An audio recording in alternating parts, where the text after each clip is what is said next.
Assalamualaikum warahmatullahi wabarakatuh. Perkenalkan, nama saya Puji Lestari dengan NIM 19022184. Kali ini saya perwakilan dari kelompok 11 sesi 0343 akan menyampaikan materi tentang layanan bimbingan konseling komprehensif. Pengertian layanan bimbingan konseling. Yang pertama, pengertian layanan bimbingan konseling. Pelayanan dasar adalah satu komponen program pelayanan bimbingan dan konseling komprehensif yang saat ini dikembangkan di Indonesia. Pelayanan dasar diartikan sebagai proses pemberian bantuan kepada seluruh konseling melalui kegiatan penyiapan pengalaman berstruktur secara klasikal atau komponen yang disajikan secara sistematik dalam rangka mengembangkan perilaku jangka panjang sesuai dengan tahap dan tugas-tugas perkembangan yang dituangkan sebagai standar kompetensi kemandirian yang diperlukan dalam pengembangan kemampuan memiliki dan mengambil keputusan dan menjalani kehidupannya. Yang bagian B, tujuan pelayanan dasar. Pelayanan dasar bertujuan untuk membantu semua konseli agar memperoleh perkembangan yang normal, memiliki mental yang sehat, dan memperoleh keterampilan dasar di hidupnya, atau dengan kata lain membantu konseli agar mereka dapat mencapai tugas-tugas perkembangannya. Secara rinci, tujuan pelayanan ini dapat dirumuskan sebagai upaya untuk membantu konseling agar yang pertama, memiliki kesadaran tentang diri dan lingkungannya.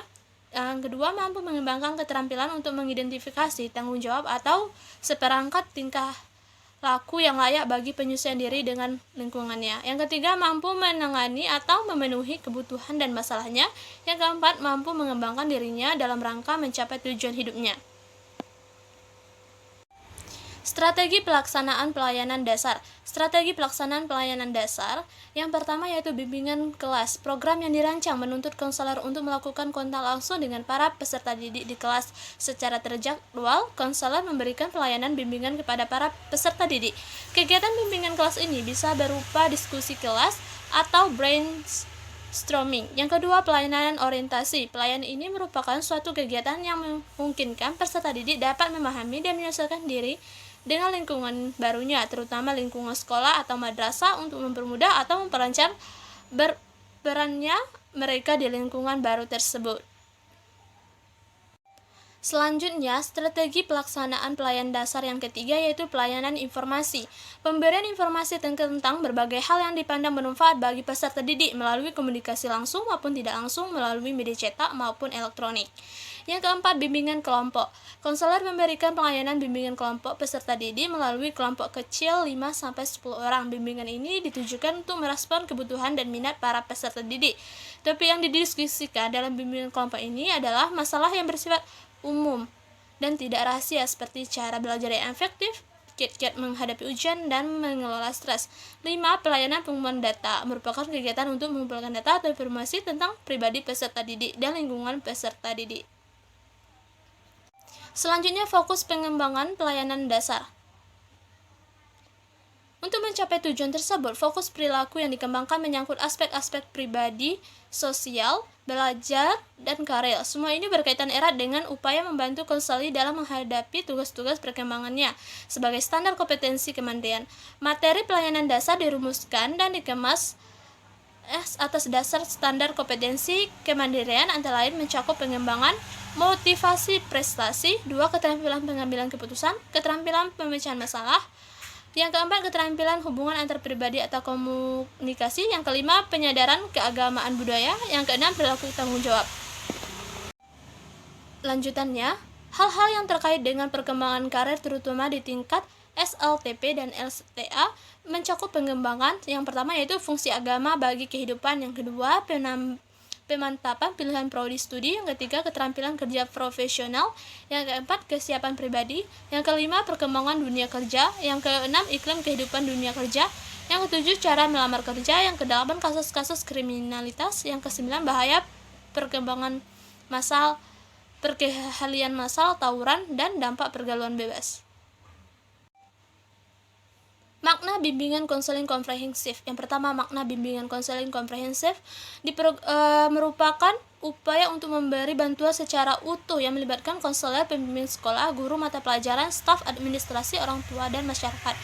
Bimbingan dan konseling komprehensif diprogram untuk semua peserta didik, artinya bahwa semua peserta didik hukumnya wajib menerima layanan bimbingan dan konseling, sehingga persepsi bahwa fokus bimbingan dan konseling hanyalah pada siswa yang bermasalah saja akan hilang. Oleh karena itu, bimbingan dan konseling komprehensif perlu memperhatikan ruang lingkup yang menyeluruh, dirancang untuk lebih berorientasi pada pencegahan dan tujuannya pengembangan potensi peserta didik. Makna bimbingan konseling komprehensif. 5 premis dasar dalam bimbingan konseling komprehensif menurut Gilbert dan Henderson 2006 adalah sebagai berikut. Yang pertama, tujuan bimbingan konseling komprehensif bersifat kompatibel dengan tujuan pendidikan. Yang kedua, program bimbingan konseling komprehensif bersifat perkembangan. Yang ketiga, program bimbingan konseling merupakan team building approach. Yang keempat, program bimbingan konseling merupakan proses yang sistematik dan dikemas melalui tahap perencanaan, desain, implementasi, evaluasi, dan tindak lanjut. Yang kelima, program bimbingan konseling harus dikendalikan oleh kepemimpinan yang mempunyai visi misi yang kuat tentang bimbingan dan konseling. Tujuan bimbingan konseling komprehensif. Yang pertama, merancang kegiatan penyelesaian studi perkembangan karir serta kehidupan di masa yang akan datang. Yang kedua, mengembangkan seluruh potensi dan kekuatan yang dimiliki seoptimal mungkin. Yang ketiga, penyelesaian diri dengan lingkungan pendidikan, lingkungan masyarakat, serta lingkungan kerjanya. Yang keempat, mengatasi hambatan dan kesulitan yang dihadapi dalam studi penyelesaian dengan lingkungan pendidik, masyarakat, maupun lingkungan kerja. Fungsi bimbingan konseling komprehensif. Yang pertama, pemahaman, yaitu membantu peserta didik agar memiliki pemahaman terhadap dirinya dan lingkungannya. Preventif, yaitu upaya konselor untuk senantiasa membatasi berbagai masalah yang mungkin terjadi dan berupaya untuk mencegah agar tidak dialaminya oleh peserta didik. 3. Pengembangan, yaitu konselor senantiasa berupaya untuk menciptakan lingkungan belajar yang kondusif yang memfasilitasi perkembangan siswa. Yang keempat, perbaikan, yaitu fungsi bimbingan yang bersifat kuratif. Yang kelima, penyaluran, yaitu fungsi bimbingan dalam membantu individu memiliki kegiatan ekstrakurikuler, jurusan, atau program studi. Yang keenam, adaptasi, yaitu fungsi membantu para peserta didik, khususnya konselor, guru, atau dosen untuk mengadaptasi program pendidikan. Yang ketujuh, penyelesaian, yaitu fungsi bimbingan dan dalam membantu individu agar dapat menyesuaikan diri serta dinamis dan konstruktif terhadap program pendidikan. Prinsip-prinsip bimbingan konseling komprehensif. Terdapat beberapa prinsip dasar yang dipandang sebagai pondasi atau landasan bagi layanan bimbingan. Prinsip ini berasal dari konsep-konsep filosofis tentang kemanusiaan yang menjadi dasar bagi pemberian layanan bantuan atau bimbingan, baik di sekolah maupun di luar sekolah. Prinsip-prinsip itu adalah sebagai berikut. Yang pertama, bimbingan diperuntukkan bagi semua individu. Yang kedua, bimbingan bersifat individualisasi, yaitu setiap individu bersifat unik. Yang ketiga, bimbingan menekankan hal yang positif. Yang keempat, bimbingan merupakan usaha bersama sekolah. Mereka sebagai teamwork terlibat dalam proses bimbingan. Yang kelima, pengambilan keputusan merupakan hal yang sesuai dalam bimbingan. Yang keenam, bimbingan berlangsung dalam berbagai setting kehidupan. Yang selanjutnya, yang keempat, bidang bimbingan konseling komprehensif. Bidang bimbingan konseling komprehensif yang pertama yaitu bidang akademik, yaitu bidang yang diarahkan untuk membantu para individu dalam menghadapi dan memecahkan masalah-masalah akademik. Yang kedua, bidang sosial pribadi merupakan bimbingan untuk membantu para individu dalam memecahkan masalah-masalah sosial pribadi. Yang ketiga, bimbingan karir, yaitu bimbingan untuk membantu individu dalam perencanaan, pengembangan, dan pemecahan masalah-masalah karir. Komponen program bimbingan konseling komprehensif. Yang pertama yaitu layanan dasar.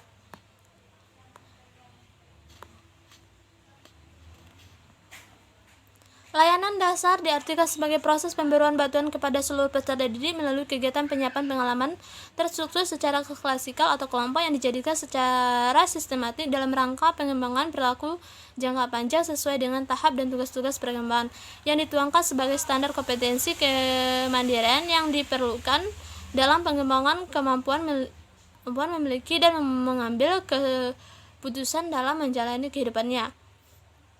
Yang kedua, layanan responsif. Layanan responsif merupakan pemberian bantuan kepada peserta didik yang menghadapi kebutuhan dan masalah yang yang memerlukan pertolongan dengan segera, sebab jika tidak segera dibantu dapat menimbulkan gangguan dalam proses pencapaian tugas-tugas perkembangan. Konseling individual, konseling krisis, konsultasi dengan orang tua, guru, dan ahli tangan kepada ahli lain adalah ragam bantuan yang dapat dilakukan dalam layanan responsif. Komponen selanjutnya yaitu perencanaan individual. Layanan ini diartikan proses bantuan kepada peserta didik agar mampu merumuskan dan melakukan aktivitas-aktivitas yang berkaitan dengan perencanaan masa depan berdasarkan pemahaman akan kelebihan dan kekurangan dirinya, serta pemahaman akan peluang dan kesempatan yang tersedia di lingkungannya. Selanjutnya, dukungan sistem.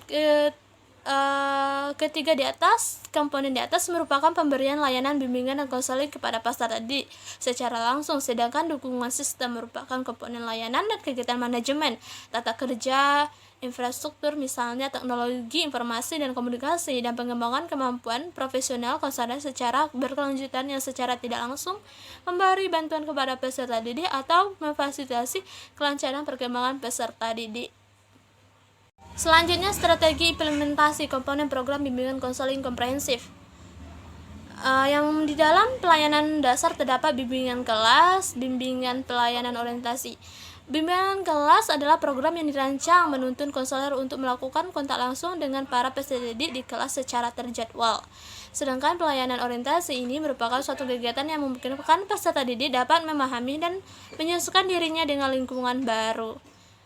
Sedangkan yang ketiga yaitu pelayanan informasi. Pelayanan ini merupakan pemberian informasi yang tentang berbagai hal yang dipandang bermanfaat bagi peserta didik melalui komunikasi langsung maupun tidak langsung. Selanjutnya, pelayanan dasar, strategi implementasi pelayanan dasar terdapat bimbingan kelompok. Konselor memberikan pelayanan bimbingan kepada peserta didik melalui kelompok kecil 5 sampai 10 orang. Yang kelima yaitu pengumpulan data. Aplikasi instrumentasi merupakan kegiatan untuk mengumpulkan data atau informasi tentang pribadi peserta didik dan lingkungan peserta didik. Strategi implementasi komponen program bimbingan konseling komprehensif selanjutnya itu pelayanan responsif. Di dalam strategi pelayanan responsif terdapat konseling individu dan kelompok. Yang kedua, referral, rujukan atau alih tangan. Yang ketiga, kolaborasi dengan guru dan mata pelajaran atau wali kelas. Yang keempat, kolaborasi dengan orang tua. Selanjutnya, pelayanan responsif. Strategi implementasinya yaitu merupakan kolaborasi dengan pihak-pihak terkait di luar sekolah atau madrasah. Yang keenam, konsultasi. Yang ketujuh, bimbingan teman sebaya. Yang kedelapan, responsif konferensi kasus. Yang kesembilan, kunjungan rumah. Strategi implementasi komponen program bimbingan konseling komprehensif. Yang selanjutnya bagian C, perencanaan individual, yaitu konselor membantu peserta didik menganalisis kekuatan dan kelemahan berdasarkan dan informasi yang diperoleh menyangkut pencapaian tugas-tugas perkembangan dan aspek-aspek pribadi, sosial, belajar, dan karir. Melalui kegiatan pemeliharaan, didik akan memiliki pemahaman, penerimaan, dan pencegahan dirinya secara positif dan konstruktif. Selanjutnya, strategi implementasi komponen program bimbingan konseling komprehensif yaitu bagian dukungan sistem, bagian D, yaitu yang pertama itu di dalamnya strateginya itu pengembangan profesi. Konselor secara terus-menerus berusaha untuk mengupdate pengetahuan dan keterampilan melalui in-service training, aktif dalam organisasi profesi, aktif dalam kegiatan-kegiatan ilmiah seperti seminar, workshop, atau melanjutkan studi ke program yang lebih tinggi. Yang ketiga itu manajemen program. Program pelayanan bimbingan konseling tidak mungkin akan tercipta, terselenggara, dan tercapai bila tidak memiliki suatu sistem pelajaran yang bermutu, dalam arti dilakukan secara jelas, sistematik, dan terarah. Oleh karena itu, bimbingan dan konseling harus ditempatkan sebagai bagian terpadu dari seluruh program sekolah atau madrasah dengan dukungan wajar dalam aspek ketersediaan sumber daya manusia. Yang tiga, riset dan pengembangan. Strategi melakukan penelitian, mengikuti kegiatan profesi dan mengikuti aktivitas peningkatan profesi serta kegiatan organisasi profesi. Sekian yang dapat saya sampaikan. Wassalamualaikum warahmatullahi wabarakatuh.